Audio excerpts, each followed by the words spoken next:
Welcome to my video. Here I'm going to cover the game between Alexander Grischuk and Fabiano Caruana from the World Rapid. And let's get to the game. In the game we had 1c4 English opening and Fabiano answered with e5.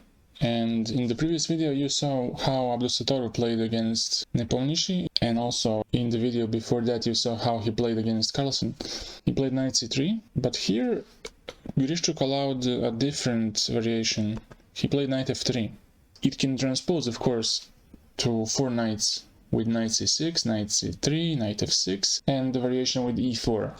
After knight f3 first, white allows e4, which is what Fabiano plays. And now the knight goes to d4, knight c6 now. He plays e3 first. He doesn't want to lose the tempo on moving the knight to b3 or c2. Here Caruana plays knight f6. Also, a good option was to capture on d4 and if ed to go queen f6. Target this pawn. To me, this sacrifice of a pawn, for example, if you just go bishop e2, queen takes, castles, I think it's not enough for white. Black can also develop pretty comfortably, and I don't see a big problem about black's developing. I think the best way to go here would be to go d5 and after bishop c5 to target f2, to just go queen e2, and after queen g6 to defend the pawn to go d3, and then knight c3, bishop f4, maybe bishop e3, and then to castle on the queen side. That wasn't played in the game.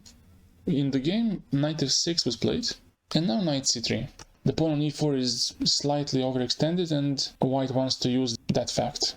Now black plays knight e5. Black is just trying to disturb white's development, and here white plays f4, hoping that black would take en passant and ruin his center completely. If white tried to challenge this pawn by pushing f3, then black would play probably c5 and go for d5. Because in case of capturing, then he would capture on f3 first, gf, and then knight d5. And still, white is very undeveloped. He would have problems to get all his pieces in the play. But especially this weak center is a problem.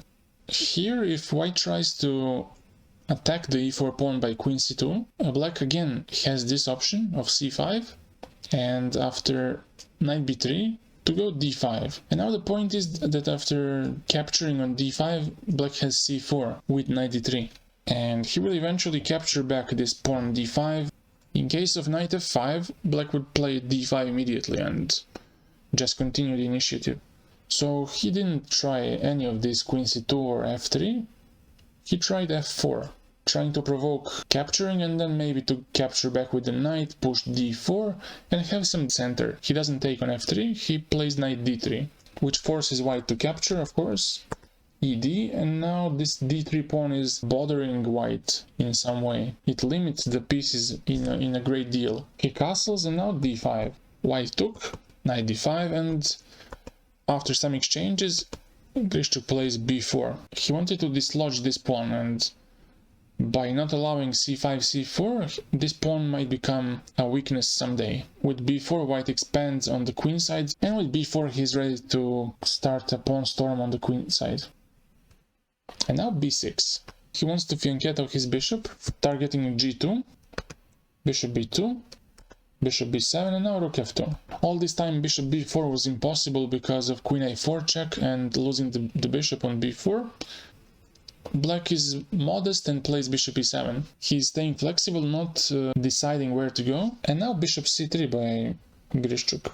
Here it was better just to go for rook c1 immediately, targeting the c7 pawn, and in case of castling now, to go queen a4 with knight c6 next. Bishop c3 was played. He castled and now b5. Here black is being very imaginative and he plays h5. He tries to involve his rook by playing rook h6, rook g6. Now Grischuk tries something on the queen side with a4, rook h6, and now f5, trying to stop rook g6 from happening. But there is bishop h4, and now the rook which defends the g2 pawn has to move, but the only square left is f3. And now also very interesting idea by Fabiano here. He plays g5 in this position. After g5, he is inviting white to capture on g6, which would lead to very, very unpleasant position. After rook g6, the g2 pawn would be a great target. So that was not acceptable for white. But let's go back one move before, here. Here actually it was best to go bishop f6, to actually exchange first this knight and then to open up the position. For example, if white goes rook c1 here, there is g5.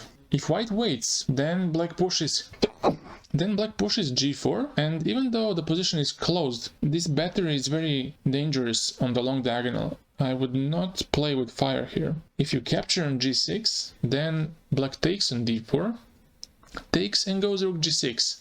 There is a tremendous pressure on g2 pawn. All sorts of pins are involved in this, tactically speaking. Black is just going to double on the g file if necessary and finish the job. This was much more effective. Bishop f6 and g5 next. But Fabiano plays with different move order. He plays g5. The bishop on h4 is a bit stuck, but you cannot really exploit this, because if you play g3 here, then there is g4. And with g3 you just weaken the long diagonal. That's not really a problem for black. So he plays f6 here, trying to anticipate g4 with knight f5. Fabiano plays g4, knight f5 now, and threatening knight e7 to capture the rook. This is the way how white defends against this. And here Fabiano chose to sacrifice a queen for a rook and the bishop. He took on f3, knight e7, king b8 and knight d5. And Fabiano input pawn check, king f1 and down bishop d5. Now we have some material disbalance, but white's king is somewhat in danger because of potential rook g6, and even in case of g3 bishop g5, you can open up the position by h4. So let's imagine that I play some random moves. There is always some danger. After this, black plays h4 and the king is somewhat bothered because of this d3 pawn especially. This pawn on d3 makes life so much tougher than it should be. Grischuk plays bishop e5. Also here it was good to play queen b1 to somehow get out to b4, get the queen more active, because if it's not active then it's just a piece, a random piece. And in case of rook g6, g3 to defend the pawn, now there is an interesting variation.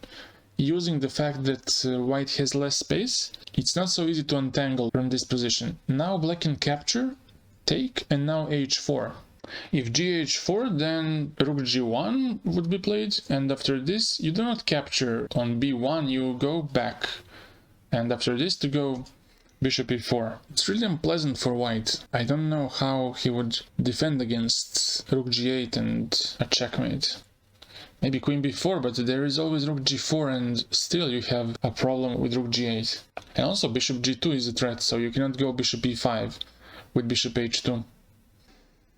After queen b4 in this position, then black just captures and it becomes quite unpleasant. After this, rook g8, e4, now black can even play rook g4, and after capturing to take, and we have this position. Extra bishop is not useful at all. It's really passive and black's king can just get more active by getting closer. He might even capture some pawns. Black is doing great. But okay, here white played bishop e5, trying to get some kind of blockade with bishop f4, g3. Fabiano took on f6, bishop f4, and now rook g6, g3 by white. Not being afraid of losing the bishop, because then the c7 pawn might become a liability, and in this closed position it's better to have queen, especially when the diagonal would be opened up. Let's say bishop a1, queen a1, and then you take on f2 and slowly put some pressure on the c7 pawn. You can improve your position by playing queen e5, e4 even. I think white would be slightly better here. He didn't take on a1, he wanted to keep this kind of imbalance with rook and bishop versus queen, not two rooks versus queen.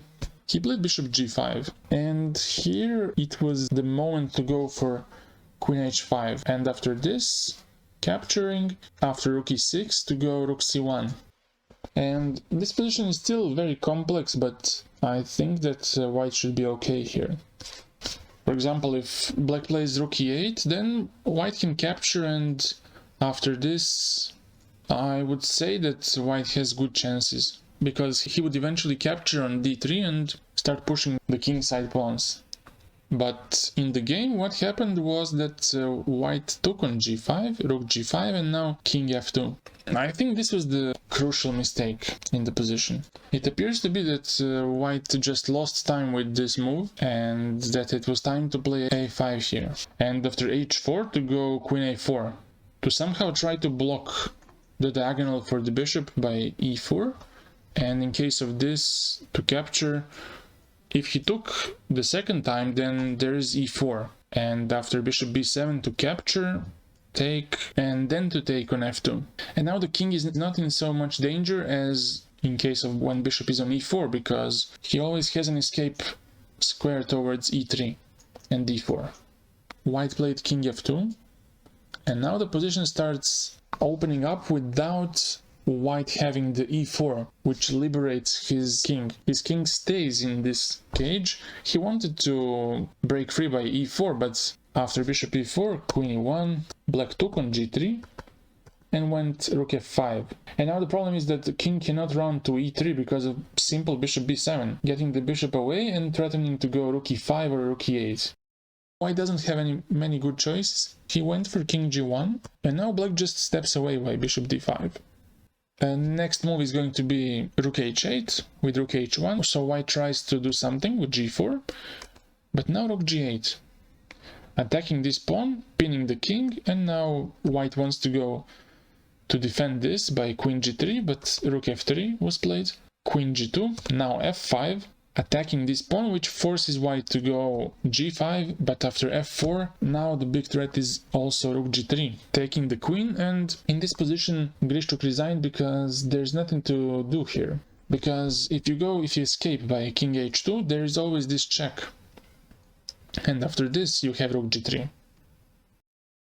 If you have any questions, comment section below. I will answer to you. That's it. Have a good day and see you soon. Bye bye.